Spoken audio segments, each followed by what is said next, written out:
We're back with Marina Sirtis as we talk about William Shatner's book, Star Trek Memories. I'm going to own two because I ran out to the bookstores when it was first released, got it, read it, found out so many things. We'll be sharing those things with you, at least as many as time permits.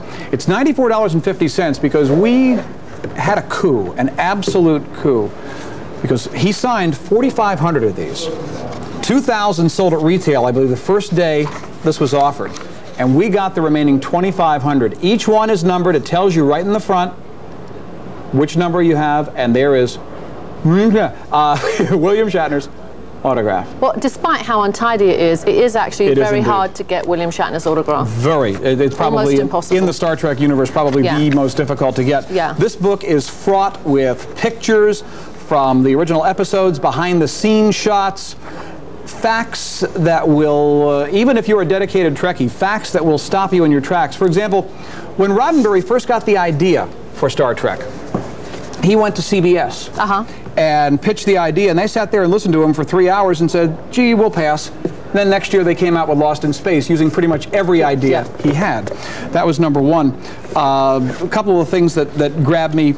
In particular, the cost of the first pilot episode was nearly $700,000 to create the cage, which was later called the Menagerie. Is that a lot? Because by those standards, by 1964 standards. 1964, you're right. That was a lot. Yeah.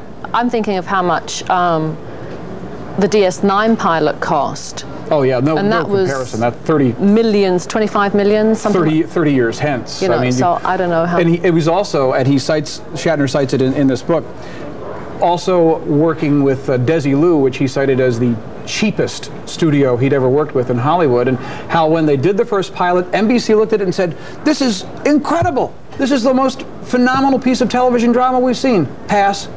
And he said, wait a minute. What do you mean pass? And they said, it's too ethereal. It's too deep. It's too intelligent for TV audiences.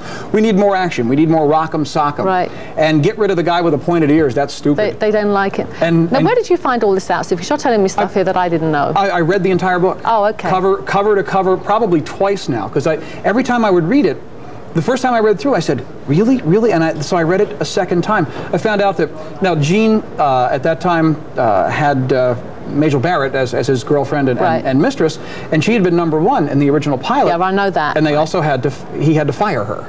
Yeah. Well, only because, but it wasn't, that actually shows how far we've come in the 20-odd years, that, you know, #1 now on DS9 is a woman. That's right. In the original Star Trek, they didn't think that the audience would go for a woman as second in command. That's true. And so that shows that we've actually progressed quite a lot in these years. Well, and they also talk about that first interracial kiss between Michelle and William Shatner. That did happen. Well, they shot it two ways. They shot a full contact and they shot a Hollywood kiss from behind, and the network cheesed out and said, no, we'll do it. We'll do the illusion of that first kiss. Well, there's going to be another one. Oh, did we do one? We did one on Parallels. Absolutely, in Parallels. Well, there'll be more of that coming. See, when I misbehave, the producers find these kind of subtle and devious ways to punish me. So they kind of got me paired off with Worf right now in a couple of episodes. So, and he does insist on wearing those ugly teeth, you know, every time we have to kiss. So, and can you explain to me how you can get a kiss wrong? It's like every time we have to kiss, Michael Dorn is going, cut. We got to do it again. We got to do it again. I'm like, well, you're wearing my lips out, Michael. Marina, I speak for, I think most males would probably say, yeah, I have a better one in me. Let's do that again. Oh, I know I have a better one in me. I really do. Well, he's had about 20 better ones in him. Good for you. I knew I liked it right from the start.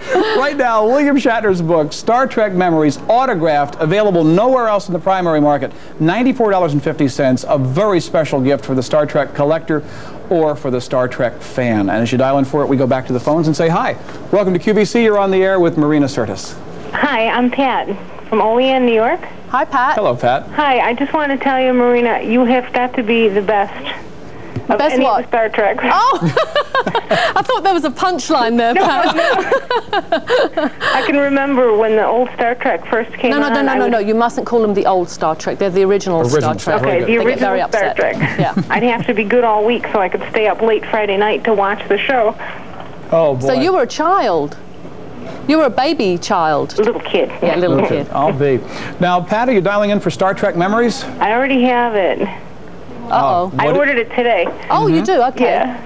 Well, you obviously you've read the book. You're sort of like me. You have the book, and now you're getting the autograph version. Absolutely, absolutely. Yeah. I can't wait till my father-in-law sees this. To kind of put you on the spot here, is there anything you read in the book that made you say, "Really?" Like you stopped in your tracks and said, "I never knew that." When they use the wire on Spock's fingers.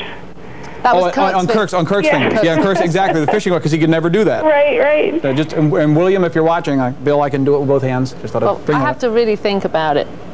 Well, because we don't do it on our show. That's true. There you go. That's true. Very nice. I have been practicing. Nicely done. You know what? The one fact that got me in the book that stopped me in my tracks, Nichelle Nichols was thinking of leaving the show.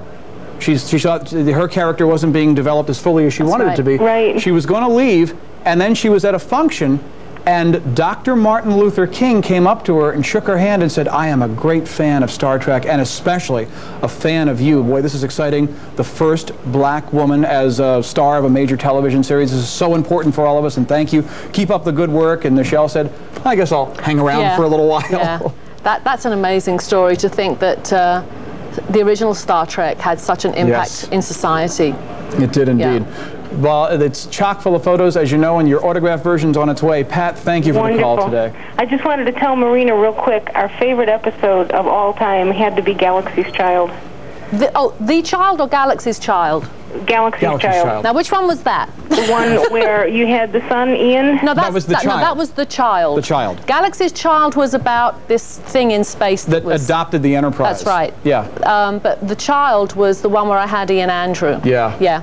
That's actually, I have to tell you, even though that was the first episode of the second season, that is still my favorite episode too. Really? Or Troy episode, you know. So well, we have the same taste. Thank you.